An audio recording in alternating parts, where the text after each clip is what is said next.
اب لکھتے ہیں جی با کشتی والی، اس کو تا بھی کہہ سکتے ہیں اور با بھی کہہ سکتے ہیں جی۔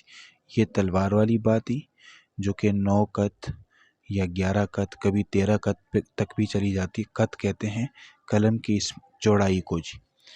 تو اسی طرح با کشتی والی جو ہے اس کو با کشتی والی کہتے ہیں جی۔ یہ تقریباً 5 قط کی ہوتی ہے جی۔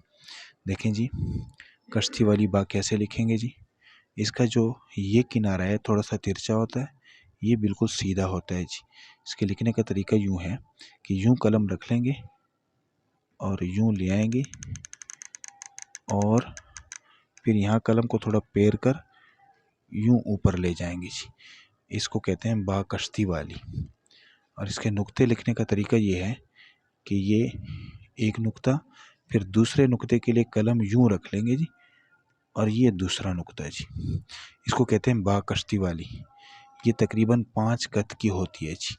دیکھیں نا جی، اگر اس طرح قط لگا لیے جائیں، یہ 3، یہ 4، یہ 5 قط، 5 قط کی یہ با، اس کو با شمار کر لیں چاہے تا شمار کر لیں تو اس کو کشتی والی با کہتے ہیں۔ یہ تقریباً 11 سے 13 قط تک کی با ہوتی ہے جی۔